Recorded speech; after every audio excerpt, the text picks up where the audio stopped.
பள்ளி Chattampi, Tovino Thomas, guide locker இவங்களாம் நடிச்சு டிஜோ ஜோஸ் ஆண்டனி டைரக்ஷன்ல ரீசெண்டா தியேட்டர் ரிலீஸ் ஆன ஒரு மலையாள படம் தான் இந்த பள்ளி சட்டம்பி. படத்தோட ஸ்டோரி என்ன அப்படின்னா, வணக்கம், நான் ஆனந்த்.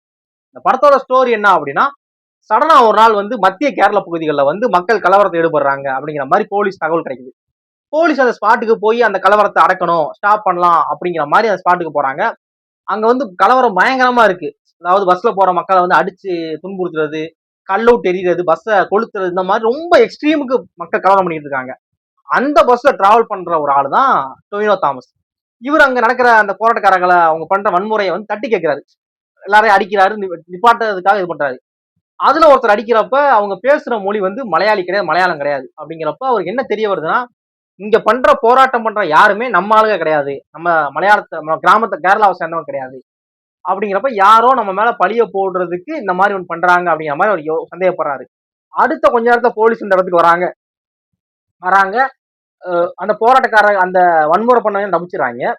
அங்க இருக்கிற மக்களை ஷூட் பண்றாங்க.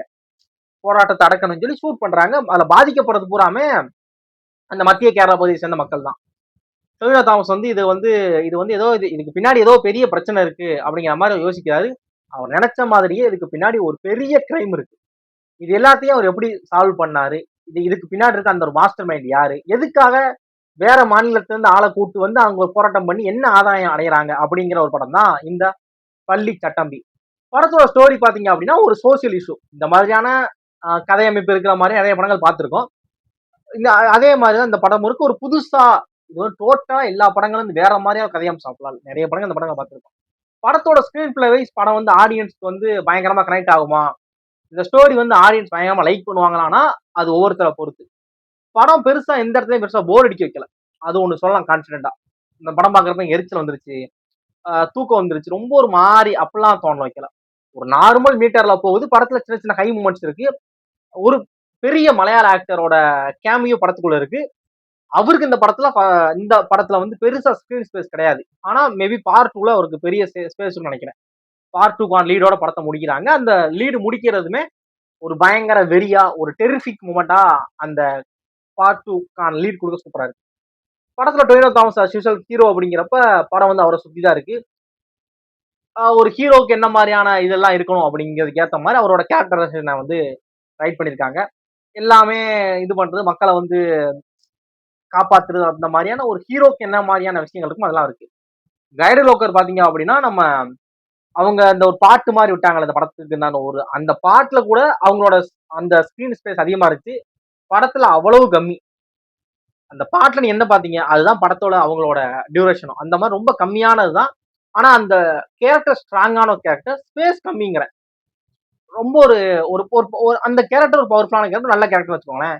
ஆனா அதுக்கான ஸ்பேஸ் படத்துக்குள்ள கம்மி, ரொம்ப கம்மி அப்படி சொல்ல வரேன்.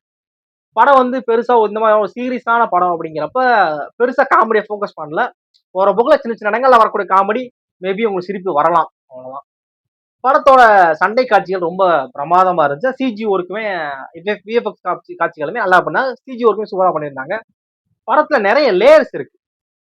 ஒரு சமூக பிரச்சனை எடுத்து பேசுனதாகட்டும், சமூகத்தை இப்பவுமே இருக்கிற பிரச்சனை, ஏற்றத்தாழ்வு பார்க்கக்கூடாது, ஜாதி மத ஏற்றத்தாழ்வு பார்க்கக்கூடாது, அந்த மாதிரியான வாழ்க்கைக்கு தேவையான கருத்துக்களை படத்துல வச்சிருக்காங்க. இது எல்லாமே ஆடியன்ஸ்க்கு வந்து இம்ப்ரெஸ் ஆகுற மாதிரி, ஆடியன்ஸ் பயங்கரமா என்ஜாய் பண்ற மாதிரியான விஷயங்களா இருக்குமா அப்படின்னா அது ஒரு பெரிய டவுட்டா இருக்கு. மற்றபடி படம் வந்து ஒரு ஃபேமிலியோட பாக்குற படம் தான். குழந்தைங்க எல்லாரோட தாராளமா பார்க்கலாம். எந்த தவறான காட்சி அமைப்புகள் அப்படிலாம் இல்ல. படத்துல சின்னதா ஒரு ஒரு செகண்ட் அண்ட் தேர்ட் லேயர்ல லவ் போர்ஷன் இருக்கு. அது கைடு லோக்கருக்கும் டொவினோக்குமான அந்த லவ் போர்ஷன் அதுமே கொஞ்சம் நீட்டா பார்க்க அழகாவே இருக்கு. படம் உங்க நியர்பை தியேட்டர்ல இருக்கும். என்னோட ரிவ்யூ என்ன அப்படின்னா, படம் வந்து ஒரு பயங்கரமா இந்த படத்தை நான் என்ஜாய் பண்ணேன், ஒரு வெறித்தனமான படம் அப்படி இருந்துச்சு அப்படிங்கிற மாதிரி போய் சொல்லவும் என்னால முடியல. படம் வந்து ரொம்ப மோசமா இருந்துச்சு, வேஸ்ட், படம் ஒன்னத்துக்கு ஆகாது அப்படின்னு போய் சொல்ல முடியல. நார்மலா என்னால ஒரு ஒரு நார்மல் மீட்டர்ல ஒரு படம் பார்த்த மாதிரிதான். ரொம்ப ஹை மூமெண்ட் சூப்பரா இருந்துச்சு அப்படின்னு இல்ல, ரொம்ப மோசம் அட்டர் அட்டர் மொக்க அப்படிங்கிறது இல்ல. ஒரு ஆவரேஜான ஒரு படம் பார்த்த ஃபீல்ல அந்த படம் இருக்கு. நிச்சயமா படத்தை நீங்க தாராளமா பார்க்கலாம். படம் உங்க நியர்பை தியேட்டர்ல அவைலபிளா இருக்கும். படத்துல நிறைய ஹை மூமெண்ட்ஸ் இருக்கு. படம் பார்க்க நினைச்சீங்கன்னா பாருங்க. பார்த்துட்டு உங்களோட ஒப்பீனியன் மறக்காம ஷேர் பண்ணுங்க. உங்களுக்கு இந்த படம் பிடிச்சா பிடிக்கலையா அப்படிங்கிறத. என்ன பொறுத்த வரைக்கும் இந்த படம் வந்து ஒரு ஆவரேஜான ஒரு படம் பார்த்த அந்த ஒரு ஃபீல் தான். நீங்க உங்களுக்கு இந்த படம் பிடிச்சா பிடிக்கலையாங்கிற மறக்காம கவுண்ட் பண்ணுங்க. வேற ஏதாவது படத்தை ரிவ்யூ பண்ண நினைச்சீங்கன்னா அந்த படத்தோட நேம நம்ம கவுண்ட் பாக்ஸ் கவுண்ட் பண்ணுங்க. பார்த்துட்டு என்னோட ஹானஸ்டான ஒப்பீனியனை ஷேர் பண்றேன். தேங்க்ஸ் ஃபார் வாட்சிங்.